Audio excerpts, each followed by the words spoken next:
1차 선교 여행이 주후 몇 년이라고 그랬던가요? 46년에서 48년이에요.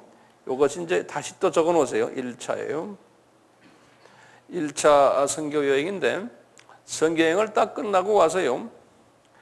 이제 49년에 일어나는 이야기가 이 예루살렘 총회예요. 49년에요. 그리고는 예루살렘 총회가 끝난 다음에 50년에서요. 52년에 또 2차 선교 여행을 가요.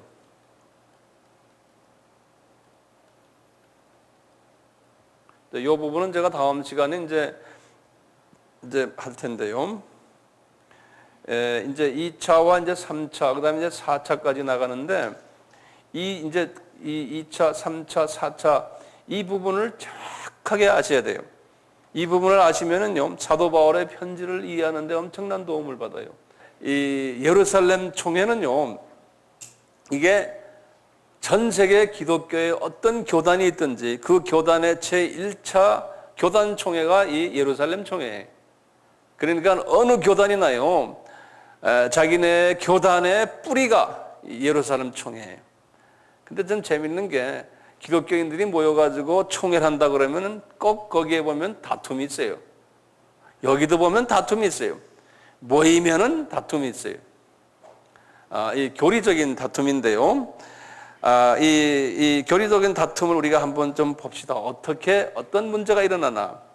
자, 우리 15장이 이 15장 전체가 이 이야기예요. 그래서 우리 사도행전 15장 하면은요, 예루살렘 총회 이렇게 머릿속에다 기억을 딱 해요. 전체가 다 아니지만 거의 대부분이 이 예루살렘 총회에 관한 이야기입니다. 자, 그러면 한번요, 성경 한번 열어봐서 하나하나 읽어 나갑시다. 그러면 이해가 훨씬 빨라요. 제가 말하는 것보다요. 자, 준비됐죠? 어떤 사람들이 지금 1차 여행 끝나고 지금 이야기가 나오는 겁니다. 어떤 사람들이 유대로부터 내려와서 지금 어디를 이야기하냐면 안디옥에 지금 이분들이 와 있는데 안디옥에서 일어나는 이야기예요. 어떤 사람들이 유대로부터 내려와서 하는 것은 실은 지도를 보면은 안디옥은 북쪽이니까 유대하면 예루살렘을 이야기하거든요. 예루살렘에서부터 올라가야 되는데 항상 성경에는 예루살렘 중심으로 다 예루살렘을 갈 때는 올라간다 그러고 그래요. 거꾸로 이제 딴 데로 가면 내려간다는 거예요. 예루살렘에서부터 내려와서 형제들을 가르치되 너희가 지금 누굴 가르치냐면 이제 보세요. 이제 지금 어디라고 그랬어요? 여기가요?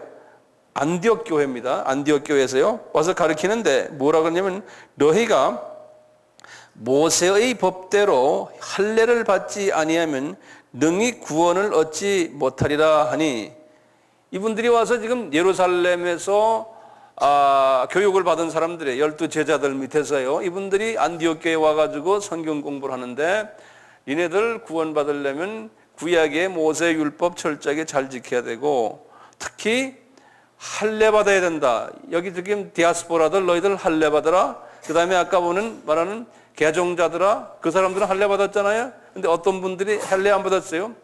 하나님을 경외하는 사람들 할례 안 받았잖아요. 너희들 구원 없다는 거예요. 이런 식으로 이제 말씀하시는 거예요.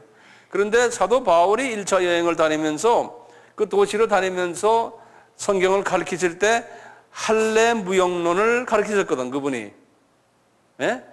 구약의 할례는 그것은 다 이제 필요 없다. 이제 바울을 공격하는 거예요. 바울을 공격하는 게 이제 이 그룹들이 이제 그런 문제가 딱 생겼어요. 그러니까 이제 2절에서 그래요. 바울과 바나바와 저희 사이에 적지 아니한 다툼과 변론이 일어난지라. 이 총회는 꼭 이렇게 싸움 난다고 그랬죠. 꼭 이런 게 있어요. 큰 싸움은 아니지만 변론이 일어난지라. 형제들이 이 문제에 대하여 이제 바울과 바나바와 및 그 중에 몇 사람을 예루살렘에 있는 사도와 장로들에게 보내기로 작정했다는 거예요. 이게 자기네 문제로 이게 해결이 안 되는 거예요. 이것은 저 밑에 지도자들한테 가서 이 문제를 좀 해결을 받아야 된다는 거예요. 그래서 이제 바나바와 바울에게 목사님들 여기서 이 당신들이 해갖고 안 됩니다. 이게 정치적인 문제가 들어있습니다. 이 안에. 그러니까 저 예루살렘에 내려가서 이 정치적으로 이 문제를 해결하시오. 그러는 거예요. 뭐 우리에게도 주변에 항상 있는 이야기들이죠. 예? 자, 그러니까요. 이제 바울이 또는 바나바가 그 말을 수용했어요. 그래가지고 3절에 보세요. 저희가 교회의 전성을 받고 베니게와 사마리아로 타네. 베니게가 아까 지도상에서 베니게가 안디옥고 지역에 있는 그 지역을 베니게라고 그랬거든요. 예. 그래서 그 베니게와 또 어디라고 그랬어요? 그 베니게 밑에 있는 그게 사마리아 아닙니까? 우리 이스라엘 지도했지 않습니까? 사마리아. 그것도 아로 끝납니다. 베니게와 사마리아로 다녀가며, 이게 베니게도 한국말로는 아가 아니지만 영어로는 피니시아 그런다고요. 그러니까 그게 그대로 아로 끝나는 거예요. 사마리아로 다녀가며, 이분들이 지금 예루살렘 가는 길도 길거리 가면서도 이방인들의 죽게 돌아오는 일을 말하며 형제들을 다 기쁘게, 다시 말하면 계속해서 이방인만 찾아다니면서 복음을 전하면서 예루살렘으로 지금 내려가는 거예요. 올라가는 거예요.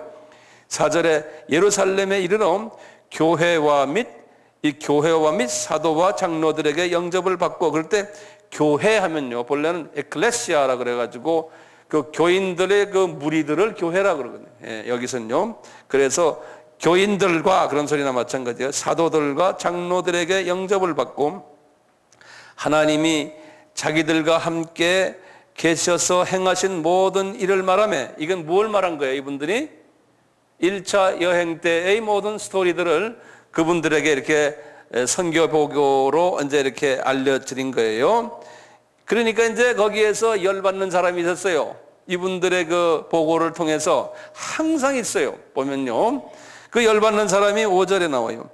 바리새파 중에 믿는 어떤 사람들이 일어나 말하되 이방인에게 할례 주고 모세 율법을 지키라 명하는 것이 마땅하다 하니라. 다시 말하면 당신 말이야 이방인들 복음을 전해놓고 이 복음을 전하고 기독교에 공동체에 집어넣는데 왜 할례를 안 주느냐 이거야.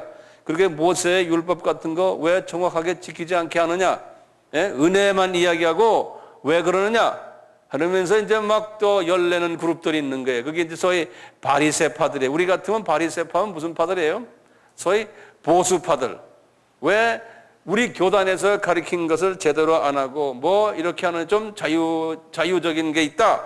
뭐 기타 등등 해서 하여튼 자기 교리와 맞지 않는다 이래가지고 이제 막 문제를 이제 야기시키는 그러한 사람들 여기 있었어요. 그러니까 하나님이 이 지도자들에게 지혜를 주는 거예요. 첫째, 베드로에게 지혜를 주는 거예요. 베드로에 보세요. 6절에 보세요. 사도와 장로들이 이 일을 의논하러 모여 많은 변론이 있은 후에 베드로가 일어나 말하되 형제들아 너희도 알거니와 하나님이 이방인들로 내 입에서 복음의 말씀을 들어 믿게 하려고 오래전부터 너희 가운데서 나를 택하시고, 이분이 지금 이게 무슨 말입니까? 지난 시간에 우리가 봤죠. 베드로도 본의 아니게 이방인들을 복음화시키는 일에 참여 좀 하셨지 않습니까? 기억나시죠? 그래서 이분이 나도 하나님이 외모를 취하지 않으신 것을 내가 깨달았다는 말 기억나시죠? 이분이 그걸 경험했거든요. 그러니까 지금 이 바리새인들이 말하는 말을 들어보니까 아니거든요. 나도 이방인들을 복음을 전했고 그분들에게 할례 꼭 받아란 말을 자기도 안 했다는 거예요. 예? 그러니까 자기 입장도 지금 그러니까 이분들에게 지금 이렇게 달래는 거예요. 자, 보세요. 베드로가 일어나 말하되 형제들아 너희도 알거니와 하나님이 이방인들로 내 입에서 복음의 말씀을 들어 믿게 하시려고 오래전부터 너희 가운데서 나를 택하시고 또 마음을 아시는 하나님이 우리에게와 같이 저희에게도 성령을 주어 증거하시고 믿음으로 저희 마음을 깨끗이 하사 저희나 우리나 분간치 아니하셨느니라. 이방인이나 유대인이나 같다는 거예요. 복음 안에서는. 그런데 지금 너희가 어찌하여 하나님을 시험하여 우리 조상과 우리도 능히 매지 못하던 멍에를 제자들의 목에 두려느냐? 우리가 저희와 동일하게 주 예수의 은혜로 구원받은 줄을 믿노라 하니라. 이분의 생각이 많이 변했죠. 이제는 이방인들도 우리와 똑같다 경험했기 때문에요. 그래서 이제 이분이 나와서 이제 바리새인 출신들 너희들 생각이 틀렸다. 그러면서 이제 이렇게 한마디 해주신 거예요. 베드로가요. 이렇게 하니까 베드로는 좀 이렇게 하셨지만 나중에 이 베드로도 조금 좀 100% 이런 마음을 가지고 하지는 않은 것이 또 나중에 나타나요. 나타나는데 하여튼 이렇게 했어요. 그러니까 12절 보시면 이제 반응들을 보세요. 온 무리가 가만히 있어. 이 가만히 있어는 뭐라고 그랬어요? 기분이 별로 안 좋다는 거예요. 베드로가 그런 식으로 말하니까요. 지금 거기에 지금 누가 있습니까? 바나바와 바울이 앉아 있어요. 그분들을 지금 심판하는 거예요. 지금 어떻게 보면요. 예? 앉아서 있는데 온 무리가 가만히 있어 바나바와 바울이 하나님이 자기들로 말미암아 이방인 중에서 행하신 표적과 기사 고하는 것을 듣더니 이제 이분들이 지금 선교 보고 하는 겁니다. 그러니까 기분이 별로 안 좋은 거예요. 어떻게 이 사람들이 우리 유대 전통을 무시하고 이렇게 이방인 편에 들어가서 복음을 이렇게 색깔을 변하게 하면서 복음을 전할까? 좀 기분이 지금 언짢아 있는 거예요. 이런 사고방식은 어느 민족에나 다 있어요. 어느 교단이나. 그게 사람의 가지고 있는 문화의 한계점이라고 지난 시간에 제가 말씀드렸듯이요. 그러니까 야고보가 이제 나와서 한마디 하는 거예요. 왜냐하면 이 예루살렘 총회의 총회장이 야고보라고 이제 일반적으로 이야기를 해요. 이 야고보가 누구냐면은 예수님의 육신의 동생이에요. 그래서 야고보를 쓰신 분이거든요. 그래서 항상 이 12제자 중에서 베드로보다는 더 파워를 가지고 영향력을 가지신 분이 야고보다 그런다고요. 그래서 여기서도 마찬가지예요. 지금 이런 중요한 결정을 해야 되는 입장에 있을 때 베드로는 나와서 한마디 했지만 결론은 절충하는 야고보가 내고 야고보가 결론을 내려줘요.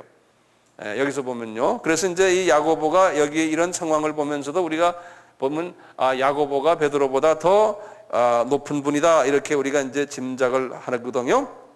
자, 그러면 이제 보세요. 13절에 이제 이렇게 이분들이 바나바와 바울이 이제 선교 보고를 마침에 야고보가 대답하여 가라되 형제들아 내 말을 들으라. 하나님이 처음으로 이방인 중에서 자기를 위하여 백성을 취하시려고 저희를 권고하신 것을 시므온이 고하였으니 이때 뭐냐면 지금 이분이 지금 말씀하시는 게요. 이방인을 주님께 이끌어오기 위해서 바나바와 바울을 하나님이 택하셔서 지금 이 일을 하고 있지 않냐? 이 사건을 시므온이 여러분들에게 고했죠. 시므온이 누군지 아십니까? 시므온이 베드로예요. 시몬 베드로 그러죠? 예, 그래서 이제 이 시몬이 딴 분이 아니고 지금 베드로가 여러분들 앞에 고했지 않느냐 그런다고요. 그러니까 이분이 더 어른이에요. 어른이.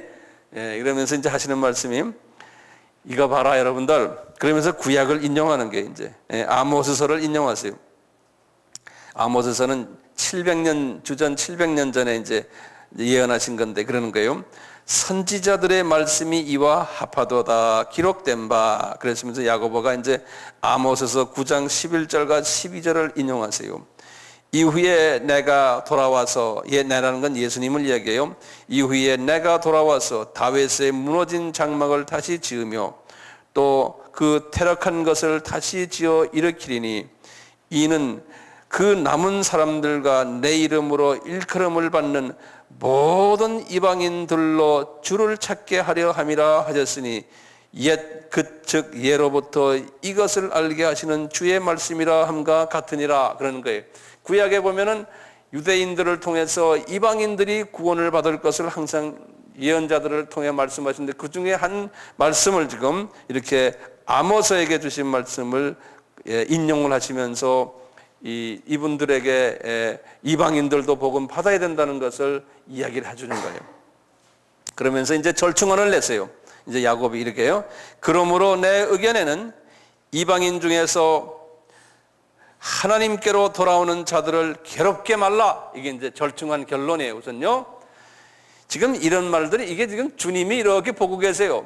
우리 주님이 나는 아브라함에게 2000년 전에 이 아브라함과 계약 속에서 이방인들이 복음을 받아야 되고 이방인들의 숫자가 차해지면 내가 온다는 것을 그렇게 말하고 구약에 그렇게 말을 많이 했는데 아직도 모르고 있는 이 저희 민족주의자들, 유대인들의 이 좁은 마음, 이 사람들을 변화시키기가 쉽지가 않은 거예요. 그렇지만 하나님은 지금 하고 계시거든요. 그 마음의 변화, 이 아브라함과의 계약을 이루기 위한 사람은 이 디아스포라나 이방 사람들과의 타문화권에서 생활했던 사람들이나 이것이 이해가 되지 이해가 안 된다는 겁니다. 예. 그래서 지금 여기에서도 지금 보시면요. 절충안을 내는데 어떻게 내시냐면 20절이에요. 이방인들 괴롭게 하지 말고 단 예외 조항이 있다는 거예요. 뭐냐? 다만 우상의 더러운 것과 음행과 목매어 죽인 것과 피를 멀리하라 하는 이 구약에서 나오는 이 구약의 그 요구사항들 요 부분만은 고려해서 당신들이 할례를 받지 않더라도 이런 부분은 좀 조심해라 하고 이것도 다 구약이 이것도 율법이거든요. 예, 이런 부분도 그렇지만 절충안을 내면서 요것만은 좀 고려해라. 예, 이렇게 해서 편지로 지금 이 사도 바울이 지금 전한 그 지역들 1차 때 전한 지역들에다 편지 내고 안디옥 교회에다도 그런 편지를 써서 보내라는 거예요. 우리가 이렇게 결정했다라는 것을 절충안을요. 그러니까 요 바리새파 사람들도 좀 마음 자기네 편을 어느 정도 좀 들어줬으니까 의견을 절대 무시하지 않고 그래서 이제 이렇게 해서 절충안을 내 가지고 문제가 해결이 됐어요. 문제가요. 그러니까 사도 바울도 이제 좀 한숨을 좀 돌리는 거예요. 아주 골치가 아팠거든요. 바울에 대한 공격이 많았어요. 자, 그래서 이제 22절에 보세요.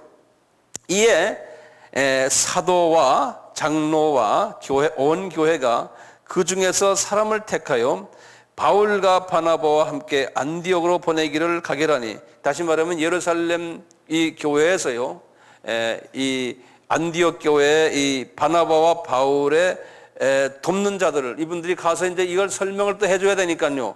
이제 이 자기네 이쪽에 예루살렘 사람들을 보내서 전 그분들을 좀 달래라는 거죠. 그래서 이제 사람을 붙여줘요. 누구를 붙여주는데요? 이제 유다라는 사람과 실라라는 사람을 붙여줘요.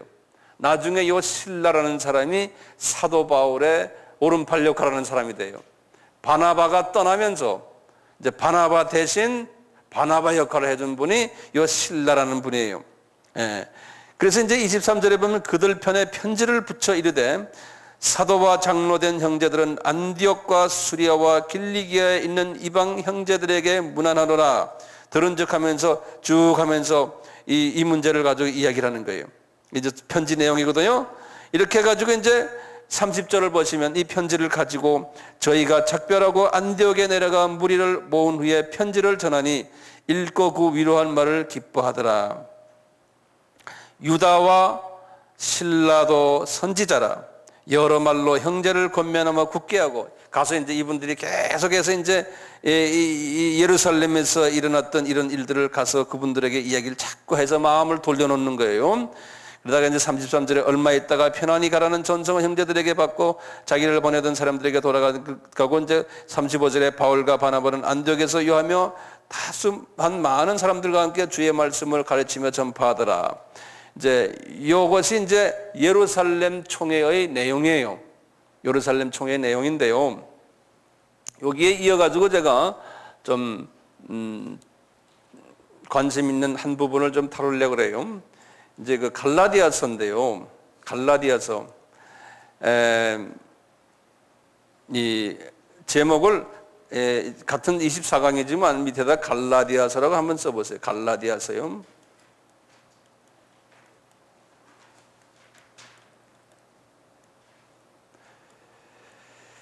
갈라디아서에 대해서 제가 좀 말씀을 좀 간단하게 드려드릴게요. 이 갈라디아서는 사도 바울이 쓴 편지 중에서 이제 제가 볼 때는요, 이제 그 학설이 두 가지 학설이 있는데요. 제일 먼저 쓴 편지다 이렇게 보고 있어요. 제일 먼저 쓴 편지다. 이 말은 뭐냐면요. 우리 아까 지도를 아까 보셨지만 갈라디아가 내가 여기다 지도를 다시 그리긴 좀 그런데 여러분들 지도를 보시면 갈라디아가 아까 갈라디아가 이렇게 북쪽에 있고 남쪽에 있어요. 그래서 이제 이 학설을요, 이 갈라디아서는 한 학설은 뭐냐면 북쪽에 있는 갈라디아 사람들을 위해서 편지를 쓴 것이다. 그래서 노던 디오리라고 그래요. 이런 디오리는 뭐냐면 3차 여행 때 쓴 글이다 이렇게 보는 거예요. 이제 북쪽 사람들을 상대로 해서 글을 썼다. 그런데 이제 한 학설은 또 남쪽 서던 디오리가 있어요. 서던 갤레시안 디오리라고 그래서요. 갈라디아 지방의 남쪽 지방의 갈라디아 사람들을 상대로 해서 글을 썼다라는 학설이에요. 그것은 남쪽 갈라디아 지방은 알고 보면 바울이 1차 여행 때 전도를 했던 그 지역들이에요. 1차 여행 때 지나갔던 자리들이거든요. 그래서 저는 이 서던 디오리를, 남쪽 디오리를 저는 그게 성서적이다라고 믿고 있어요. 그래서 이제 남쪽 디오리를 믿는 이제 학자들은 이렇게 생각하죠. 갈라디아서는 언제 썼느냐? 이제 이분이 예루살렘 총회에 다녀와서 2차 선교여행 가기 전에 주후 49년에 쓰셨다라고 보는 거예요. 그 주후 49년에. 그러니까 우리 아까 여기 도표를 보시면 이 49년에 예루살렘 총회 갔다 오자마자요. 그 다음에 이제 갈라디아서를 이제 집필하셨어요. 그 내용을 보면은 또 그렇게 또 돼요. 갈라디아서를 집필하셨어요. 49년에. 그래서 우리요, 한번 갈라디아서를 한번 다 열어봐 주세요.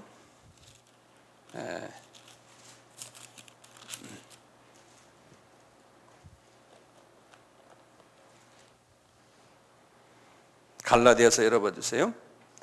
이제 그 갈라디아서는 로마서와 비슷해요. 이 율법과 은혜에 관한 이야기를 이렇게 쓰신 건데요. 왜냐하면 아까 우리 봤지만 예루살렘 총회에서 그 율법과 은혜에 관한 여러 가지 그 의견들, 이걸 가지고 서로가 시간을 좀 보냈잖아요. 그와 같이요, 이 갈라디아서에서 우리 지난 시간에 갈라디아서에서 이분이 자기가 어머니의 태로부터 택정받고 아라비아에 가서 자기가 이제 3년 있었고 이런 이야기를 지난 시간에 좀 했어요. 갈라디아서 1장에서요. 근데 2장에 들어와 가지고 갈라디아 사람들에게요, 바울이 자기 자신과 이 예루살렘에 있는 저 지도자들과의 관계성이 좀 그렇게 시원찮다라는 것을, 왜 이 총회를 갔다 와서 이 신학적인 차원에서, 율법과 은혜적인 차원에서, 또 이제 아브라함과의 계약의, 우리가 아브라함과의 계약의 이방인 중심으로 선교를 해야 되는데 예루살렘에는 아직도 그런 생각이 아직 없는 분들이 대부분이라는 것에 대해서 좀 답답함을 이야기한 것이 갈라디아서 2장과 3장이에요. 예. 그래서 우리 한번 2장과 3장을 한번 같이 봐요. 우리 눈으로 직접 보시면 느끼세요. 자, 보세요. 이제 14년 후에 그랬어요. 잘 보세요. 여러분들에게 제가 여쭈면서 갑니다. 14년 후에 내가 바나바와 함께 디도를 데리고 다시 예루살렘에 올라갔더니, 이 말을 우리가 먼저 알아야 돼요. 14년 후면요, 지금 뭐부터 14년 후입니까? 지금 이분이 지금 몇 년에 지금 이걸 쓴 거예요? 49년에 썼죠. 그렇죠? 49에다가 14년을 빼면 뭡니까? 35년이죠. 그렇죠? 35년에 지금 여기 보면 다시 예루살렘에 갔다고 그랬죠. 그러니까 처음 예루살렘 간 때가 언제였어요? 그러니까 다시 말하면요, 이분이 14년 후에 예수님을 만나고, 그런 소리예요. 다메섹에서 주 35년에 예수님을 만나고 아라비아 갔다가 예루살렘에 그분이 갔죠. 3년 후에. 그렇죠? 네. 그 소리예요. 그러다가 이제 내가 14년 후인 49년에 또 지금 예루살렘에 갔다 왔다는 거예요. 그래야 안 그래요? 예루살렘 총회를 위해서 예루살렘에 갔다 왔다는 거예요. 이해됐어요? 네. 자, 그런 의미로 이제 보세요. 예루살렘에 올라갔노니, 그때는 누굴 데리고 갔냐면은, 지난번 갈 때요, 디도를 데려갔어요. 이제 여기에 나오는 거예요. 디도를 데려갔다는 거예요. 그러니까 디도는 누구냐? 디도는 헬라계 사람이에요. 헬라계 사람이에요. 그러니까 디도서 1장 4절에 보면 나오는데요. 이 사람은 헬라계 사람이고 아주 참 괜찮은 사람이에요. 나중에 목회자가 됐는데 이분이 이 디도를 데리고 가는데, 자 보세요. 2절에 계시를 인하여 올라가, 내가 이게 지금 그쪽에 지금 예루살렘 총회에 내려갔다 온 이야기를 지금 하는 거예요, 이분이요. 계시를 인하여 올라가 내가 이방 가운데서 전파하는 복음을 저희에게 제출하되, 이해되겠죠? 유명한 자들에다 출정 거는어요. 사도 바울이 지금 아주 그 시니컬한 이야기로 한, 시니컬이란 말이 한국말로 뭐죠? 냉소적인, 유명하다고 하는 저 사람들에게, 그런 소리예요.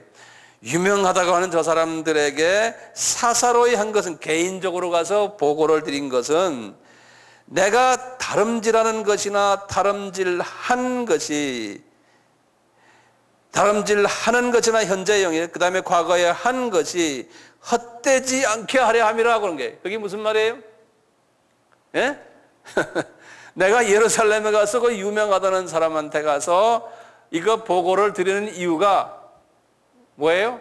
내가 전하는 복음이 계속해서 방해를 받고 있다는 거예요. 저 사람들에게서.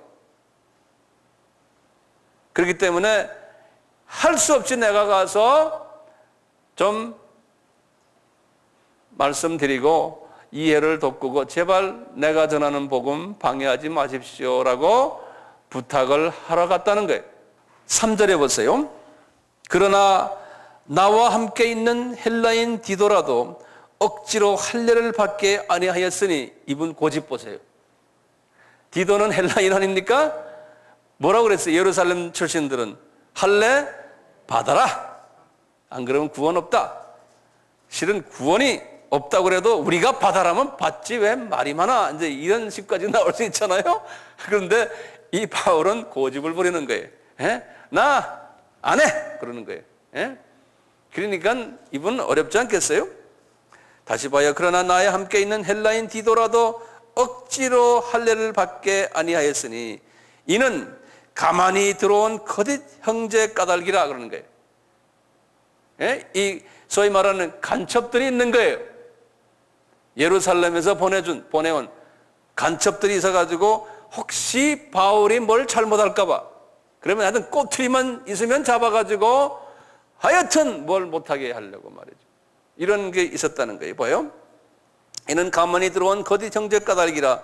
저희가 가만히 들어온 것은 그리스도 예수 안에서 우리의 가진 자유를 엿보고 우리를 종으로 삼고자 함이로다. 우리가 일시라도 복종치 아니하였으니 이는 복음의 진리로 너희 가운데 항상 있게 하려 함이라.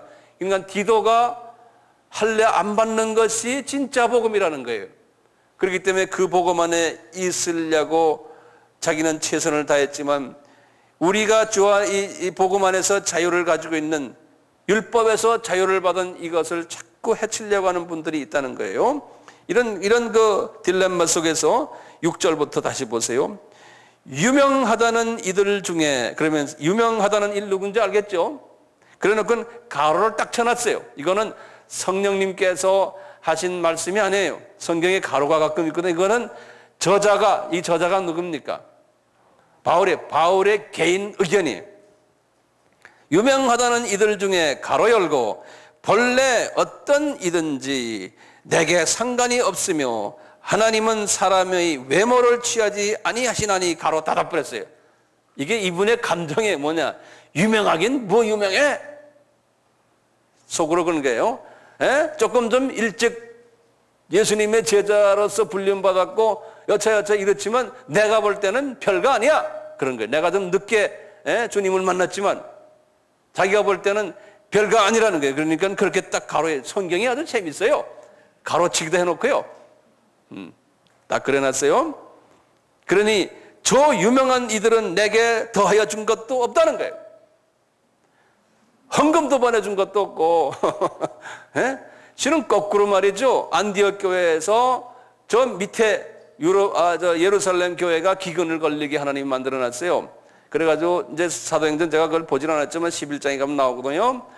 거기에 보면 그분들에게 헌금을 걷어서 갖다 줬어요. 안디옥 교회가. 이분들이 실은 사도 바울에게 신세를 진 분들이에요. 근데 이분들이요, 바울이 그렇게 나가서 선교하고 저렇게 가서 욕먹고 해도요, 돈 한 푼 안 보냈어요. 그리고 자기 예루살렘 교회 출신들이 소위 좀 까장까장한 사람들, 그 바리새파, 이런 사람들을 일부러 거기다 풀어놓고요, 가서 그냥 계속 이제 딴지를 걸었어요. 그리고는 안디옥 교회까지 와가지고 딴지 걸고요. 그러니까 사도 바울이 성질 급한 분이 힘들었겠죠? 근데 하나님께서는 그걸 또 선하게 보면요, 바울 선생님을 사람 만들기 위해서 또 그렇게 하셨다라고 볼 수 있어요. 더 좀 큰 종을 만들기 위해서요. 예. 근데 이런 구조가 과거 2000년 동안 어느 조직이나 다 있어요. 이런 구조가, 틀이 말이죠. 예. 자, 보세요. 내게 더하여 준 것이 없고 도리어 내가 무할례자에게 복음 전함을 맡기를 베드로가 할례자에게 맡은 것 같이 한 것을 보고, 그러니까 자기는 이방인 선교사고 베드로는 유대인 목사님이라는 거예요. 그러면서 8절에 베드로에게 역사하사 그를 할례자의 사도로 삼으신 이가 또한 내게 역사하사 나를 이방인에게의 사도로 삼으셨느니라. 이 말은 지금 이게 속으로 이분이 지금 어떤 의미로 지금 갈라디아 사람들에게 이야기합니까? 베드로는 지방 로컬 사도고 나는 국제 사도다, 이런 소리나 마찬가지예요. 예. 이렇게 지금 말씀하시는 거예요. 9절에 보세요.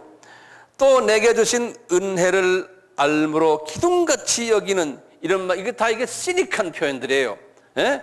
기둥같이 여기는 야고보와 게바와 요한도 나와 바나바에게 교제의 악수를 하였으니, 그러니까 이분이 지금 이 35년에 이제 이렇게 해가지고 38년에 이분이 예루살렘에 갔을 때는요, 누굴 만났어요? 지난 시간에 우리 했어요. 그때는 가서 갈라디아서 1장 거기 딱 1장 18절 19절에 보면 나와요. 예루살렘에 올라가 저와 함께 15일 유할때 주의 형제 야고보 외에 다른 사도를 보지 못하였나, 이렇게 말했죠. 근데 이분이 야고보만 봤어요? 또 누구 봤어요? 베드로를 만났잖아요. 베드로와 야고보 외에는 다른 분을 보지를 못했거든요. 근데 이분들이 그 당시에 도와줬어요, 안 도와줬어요? 안 도와주셨지 않습니까? 그런데 도움을 받은 사람이 누구죠? 도움을 해준 사람이 바나바였지 않습니까? 바나바. 이제 그와 같이 이제 두 번째 지금 주후 49년에 예루살렘 총회하러 내려갔을 때도 실은 거기 기둥같이 여기는 지도자들 야고보와 게바와 요한을 만났다는 거예요. 그리고 나와 바나바에게 교제의 악수를 하였는데 이는 우리는 이방인에게로 저희는 할례자에게로 가게 하려 함이라. 누가 더 교인이 많습니까? 이방인 사도가 훨씬 많죠. 이방인 숫자가 전 세계 인구의 99.9% 아닙니까? 유대인은 고다키아 0. 몇몇 프로죠. 자, 그런데 저희는 할 때 그 저희가 누구냐 이거예요. 그 저희는 12 제자들 대부분을 다 이야기를 해요. 이분이 지금 사도 바울이 지금 생각하는 건요. 예. 그분들은 서로 이방인을 위해서 불림을 받은 분들이 아니라고 생각하는 거예요. 사도 바울의 생각에서는요. 그래서 다만 이제 10절 보세요. 다만 우리에게 가난한 자들에게 생각하는 것을 부탁하였으니 다만 우리에게 가난한 자들 생각하는 것을 부탁하였으니 이것을 나도 본래 힘써 행하노라. 다시 말하면 그래도 너희들이 그 가난한 자들에게 헌금 좀 해고 헌금 좀 보내달라는 게 예루살렘 교회가 좀 가난했던 모양이에요. 지난번에도 그랬고 주님께서 거기가 저 가뭄을 자꾸 줘가지고요 그 농사가 잘 안 됐던 모양이에요. 자, 그런 측면에서 계속해서 11절 보면 여기 이 동네 여러분들 다 아는 소리지만 한번 보세요. 이거와 연관해서요. 게바라는 분이 누굽니까? 베드로죠. 이제 이 갈라디아 사람들에게 설명하는 게 게바가 이 사람 말이야 별 사람이 아니다라는 것을 갈라디아 사람들에게 또 이야기하는 거예요. 왜 별 사람이 아니냐? 여기 보시면 그래요. 게바를 봐라. 게바가 안디옥에 한 번 왔었단다? 그러는 거예요. 우리가 사는, 그분이 사는 안디옥이죠. 안디옥에 한 번 왔을 때 책망한 일이 하나 있었다는 거예요. 자기가 책망했다는 거예요. 게바를 말이죠. 저를 내가 면책하였노라 그러는 거예요. 그러니까 이분이 지금 자기가 베드로보다 높다는 거예요. 그러니까 베드로도 이분 좋아하겠어요? 보면 건방진 거예요. 예? 이게 밥그릇을 먹어도 내가 한참 더 많이 먹었는데 베드로 생각에는 말이죠. 보니까 자기 제자들이 베드로의 제자들을 자기 제자화 만들고 국내가 아니고 해외에서 말이죠. 막 이러니까 기분 나쁘거든요. 서로가 이제 껄껄한 사이예요. 껄껄한 사이. 그래서 내가 한번 혼내줬다는 거예요. 왜 혼내준지 아느냐 하면서 말씀드리는 게 12절에 야고보에게서 온 어떤 이들이 이르기 전에 게바가 이방인과 함께 음식을 먹다가 저희가 오매 그가 할례자들을 두려워하여 슬쩍 피했다는 거예요. 다시 말하면 나는 말이야 이 사람 보면 그렇잖아요. 이방인들과 식사했으면은 지금 본인도 오고 게바도 야고보도 오고 주변 사람들이 왔으면 같이 먹으면 되잖아요. 그런데 이분의 마음속에는 뭐예요? 아직도 율법적인 개념이 그대로 있는 거예요. 이방인들과 식사를 하고 있는데 그냥 딴 분들이 오니까 쓱 피하는 거예요. 나는 이방인들과 밥 안 먹는 사람이다 하고. 그러니까 그때 이제 이 바울이 이빨은 모양이에요. 딱 목 잡고 말이야. 당신 말이야 치사하다 이거야. 지도자가 이게 왜 이렇게 이중성이 있느냐 하고. 몸 좀 사리는구나. 그렇게 한마디 해줬다는 거예요. 여기에서 이 바울과 차이점이 그것뿐이냐? 그래서 나를 많이 도와줬던 이 바나바도 똑같은 사람이라는 거예요. 바나바도. 그러니까 이 바나바는 성품이 진짜 바나바 아닙니까? 상황에 따라서 그냥 좋은 게 좋고 좋은 게 이런 스타일이니까 이분도 똑같이 오리발을 내밀었다는 거예요. 오리발이란 말 적절한 말인지 모르겠어요. 13절에 보면 남은 유대인들도 저와 같이 외식함으로 바나바도 저희의 외식에 유혹되었느니라. 그러므로 나는 저희가 복음의 진리를 따라 바로 행하지 아니함을 보고 모든 자 앞에서 게바에게 이르되 내가 유대인으로서 이방을 쫓고 유대인답게 살지 아니하면서 어찌하여 억지로 이방인을 유대인답게 살게 하려고 하느냐 하고 이렇게 막 훈계를 하신 거예요. 이 관계성이 지금 우리에게도 느껴지잖아요. 이것을 예루살렘 총회가 끝난 이후에 갈라디아 교회의 사람들이 자기 제자들이 자기 전한 복음에 대해서 이렇게 이런 말 저런 말들이 있으니까 이분이 갈라디아 교회에다가 지금 이렇게 편지를 쓰는 거예요. 그래서 이 율법이 중요하지만 은혜가 더 중요하다는 것을 갈라디아서에서 계속해서 말씀하고 있어요. 계속했어요. 자, 그러다가요 3장으로 잠깐 넘어가서 중요한 것 몇 개 좀 봅시다. 이 결론이 뭐냐면요 3장 7절부터 보세요. 3장 7절부터요.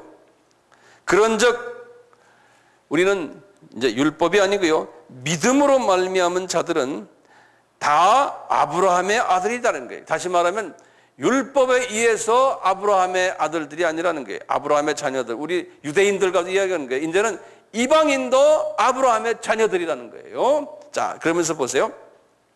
또 하나님이 8절입니다.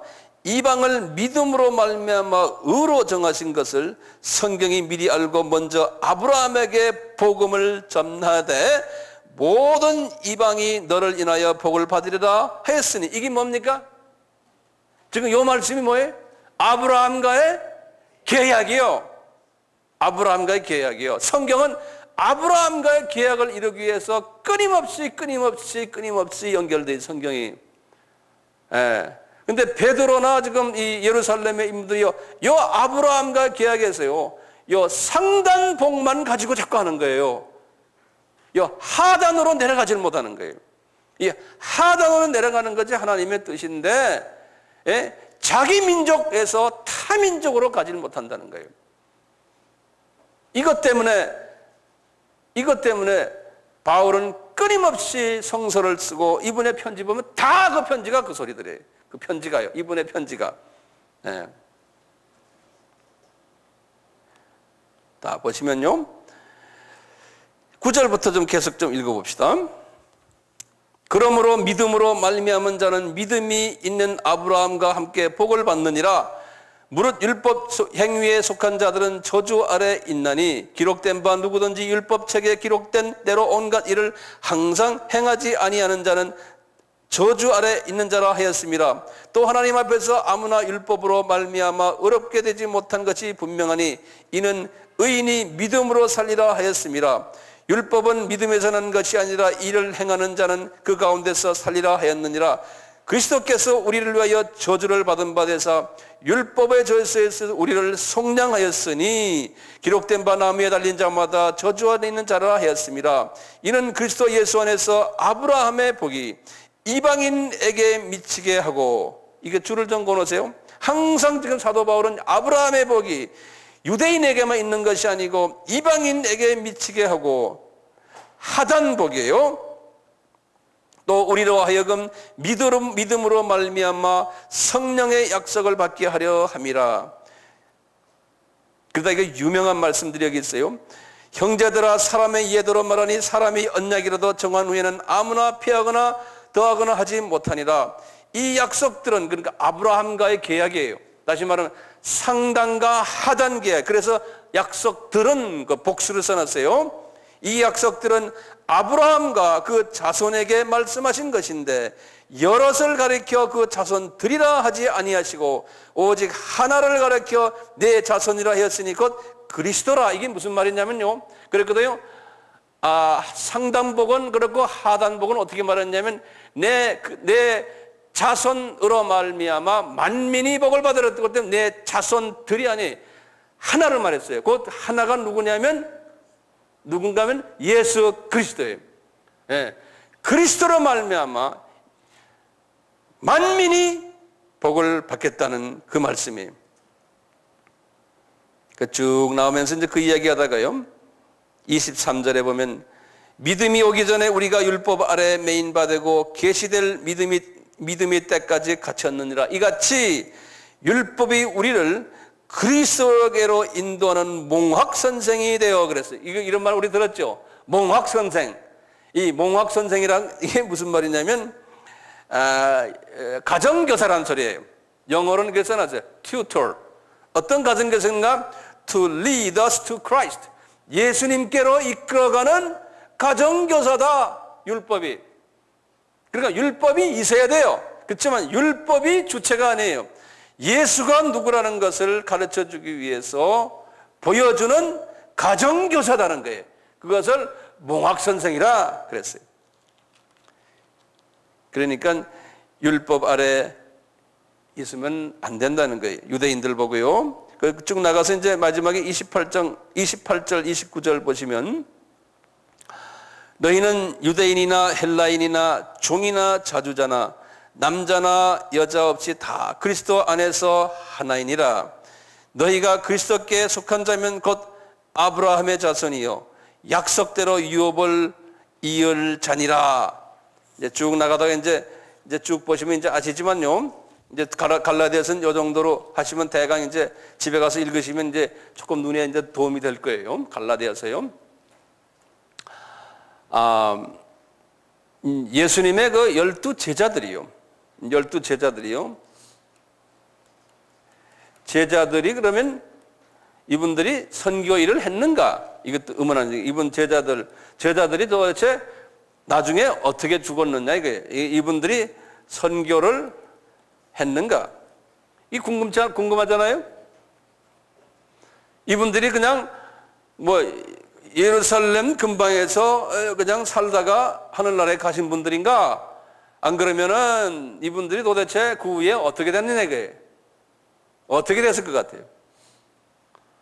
예? 이 사도행전에는 베드로의 이야기가 11장 18절까지 나오고 그 다음에 11장 19절부터 마지막에 28장까지는 바울의 이야기거든요. 나머지 12제자들에 대한 이야기가 사도행전에 없어요. 그리고 성서에는 나머지의 제자들이 어떻게 어디 가서 뭐 했다는 것이 자세하게 기록된 데가 없어요. 몇 가지만 빼놓고요. 그래서 이 제자들은 그럼 선교를 안 했느냐? 제가 볼 때는 여러 문서를 보면은 나중에 주님을 만나기 전 목숨이 끝나긴 되게 이제 순교를 당했잖아요. 이분들이 거의 다가 해외에 나가서 제3세계에 선교를 다 했어요.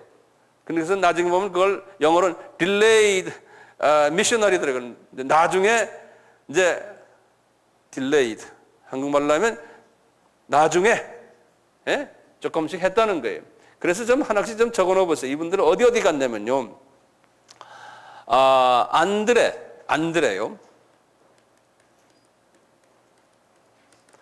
안드레는 그 전통에 의하면은 스키피아라고 그래서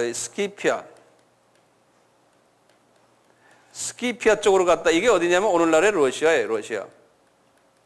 러시아의 일부인데요. 이쪽으로 갔다. 안드레가 복음을 그쪽으로 전했다. 이렇게들 보고 있어요. 그 다음에 이제 유명한 도마죠. 토마스. 도마는 어디 갔다고 보고 있어요?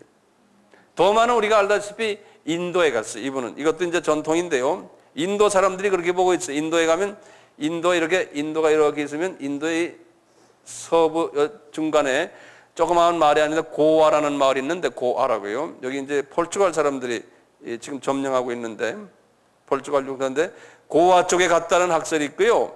그 다음에 이쪽에 마드라스라고 여기 있는데 이쪽으로도 갔다는 학설도 있어요. 어쨌든 인도 사람들은 인도 기독교인들은요 이 도마가 자기네의 영적인 선배다라고 보고 있어요. 인도 사람들은. 그래서 인도에 가면 그 토마 처치라고요. 그런 교회가 또 있어요. 도마가 와서 이제 복음 전하고 순교당했던 교회다. 마태는 어디를 갔냐면요. 에티오피아로 갔다 하는 학설이 있어요. 에티오피아로. 베드로가 문제예요. 이분이 제일 문제예요. 어디를 갔나?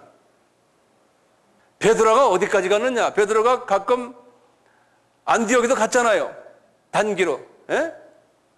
우리 그 기억 있죠? 베드로가 다른 선교지에도 잠깐 갔다 오신 것만은 틀림없어요. 특히 지금 하나의 이슈가 하나 있는 게 뭐냐면요. 베드로 전서에서 나오는 하나의 그 이슈가 있어요. 한번 베드로 전서를 한번 열어보세요. 베드로 전서요.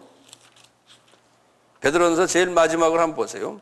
383페이지를 보시면 이제 이 베드로가 성령에 의해서 이 베드로 전후서를 썼는데요. 항상 옆에서 마가가 대필해줬어요. 왜냐하면 이분이 그 헬라말을 쓸 줄 모르기 때문에. 그래서 보시면 보세요. 이제 12절 13절 보세요. 내가 신실한 형제로 있는 아는 실루니아, 이건 이제 신라예요. 신라. 말미암아 너에게 간단히 써서 권하는 이것이 나의 참된 은혜임을 증거하노니 이는 이 은혜가 굳게 서리라. 함께 택하심을 받은 바벨론에 있는 교회가 너희에게 문안하고 내 아들 마가도 너희에게 문안한다 이렇게 썼어요. 자, 그러면 문제는 이거예요. 아하, 이분이 지금 어디에 있느냐? 거예요? 바벨론에 있어요. 이걸 쓸 때, 이 베드로전서를 쓸 때요. 베드로전서, 베드로후서는 언제냐면 주 64년이거든요. 이분이 순교하기 한 몇 년 전인데요. 이때 이분이 바벨론에서 쓴 거예요. 자, 그럼 바벨론에서 썼는데 이분이 도대체 이 바벨론이 어디냐는 거예요. 이 바벨론에 대한 학설이 신학자들이 억지로 만들어낸 것이 4개가 있어요. 신학자들이 그래서 문제가 많아요. 억지로 만들어내는 거예요. 상상해서요. 첫째가 뭐냐?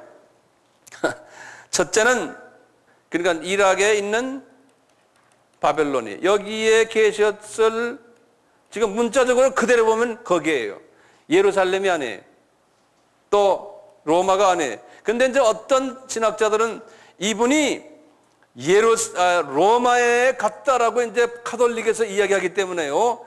이 바벨론을 어떻게 해석하냐면 이 바벨론은 로마다 보는 사람들이 있어요. 이 바벨론이 로마다. 이거는 지금 카톨릭 사람들이 보거든요. 그러니까 이분이 지금 바벨론에 있는 교회가 운환한다. 이 말은 로마에 있는 교회가 운환한다. 이렇게 억측을 해버린 거예요. 그래서 이분이 로마에 있다. 이렇게 보는 거예요. 근데 내 생각엔 그렇지 않아요. 또 이제 뭐냐면 알렉산드리아라고 해서 알렉산드리아. 지난번에도 제가 이야기했어요. 이건 애굽의 항구 도시예요. 바로 이렇게 있으면 이스라엘에 있으면 이스라엘 바로 옆에 애굽에 여기 있는 항구 도시거든요. 이 알렉산드리아를 전통적으로도 바벨론이라고 이야기하는 데가 있어요. 또 어떤 분들은요, 이 바벨론을 상징적으로 예루살렘을 바벨론으로 보는 학설이 있어요. 이렇게 볼 때 베드로는 카톨릭 사람들이 볼 때는 로마에 계셨다 하지만 실제로 이분이 지금 로마에 계신 게 아니고 예루살렘 아니면은 아주 문자적으로 본다면 이락의 바벨론 거기에 계시지 않았나 이렇게 보는데 그 당시에 이락의 바벨론이 존재하지 않았다는 또 학설도 있거든요. 그 시티가. 네.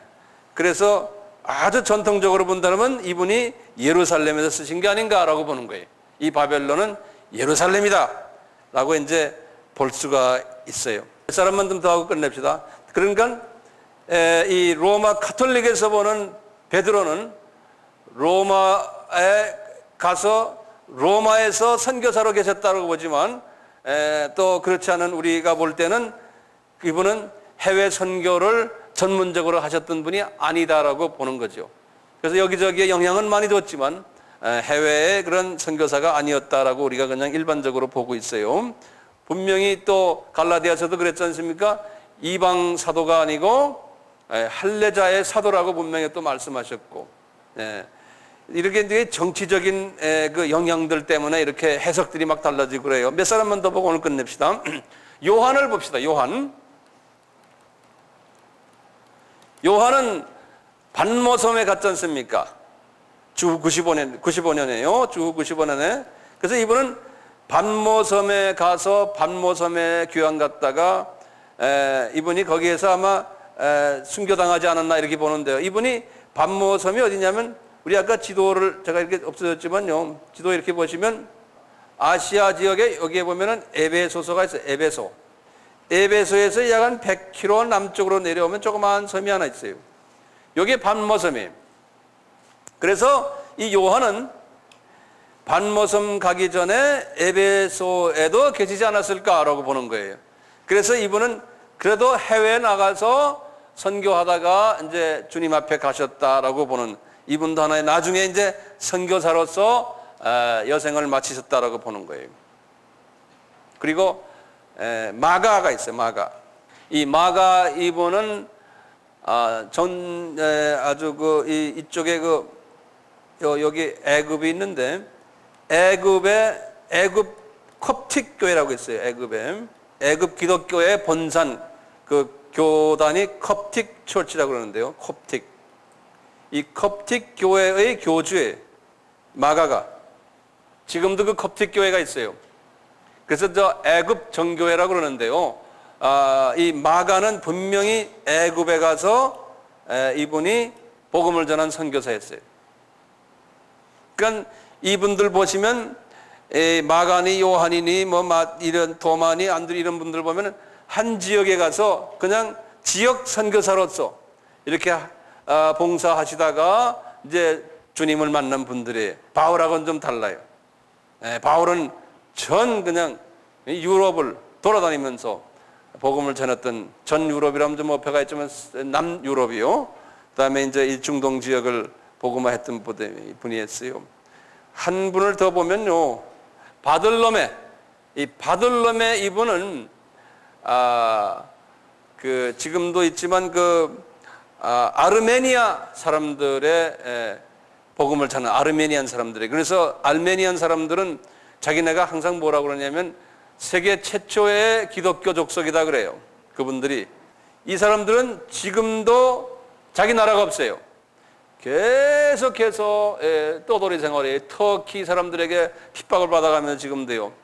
그래서 알메니안들은 이 서구 나라에 많이 와 사는데요. 이 사람들은 패밀리 네임이 항상 이안, 마지막에 이안으로 끝나요. 그럼 다 그게 알메니안들이에요. 예루살렘에 가도 예루살렘 고 예루살렘에 유대인들 그 지역이 있고, 그 다음에 아랍 사람들의 지역이 있고, 예루살렘 그 안에요. 그 다음에 카톨릭 지역이 있고, 그 다음에 알메니안 지역이 있어요.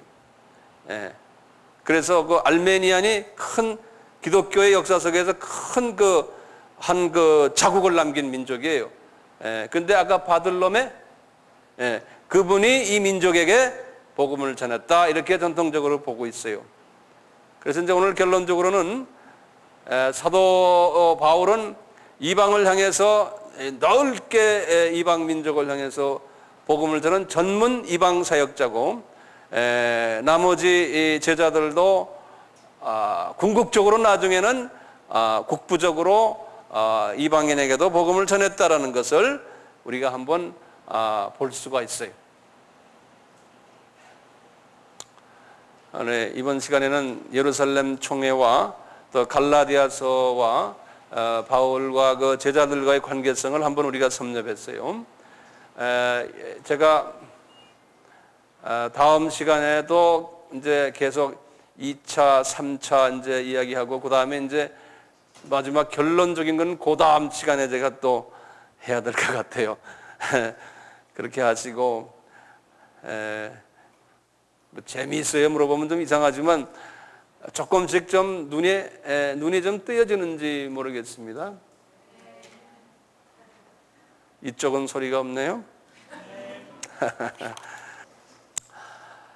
주님, 우리에게 주신 이 말씀 하나하나가 우리가 주님의 말씀을 상고하고 이해하고 또 실천하고 순종하는 데 도움이 되는 말씀이 되게 은혜 베풀어 주시옵소서.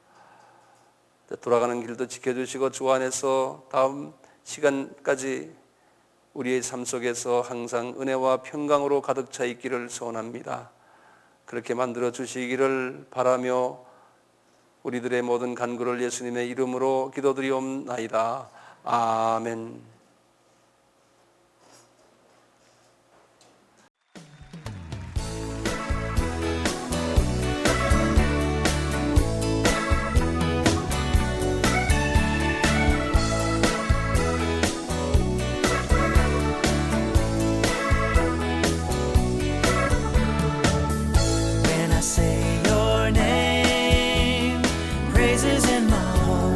Every time I start to say your name, I can feel your love falling from above. Every time I pray, every time I say your name, when I say your name,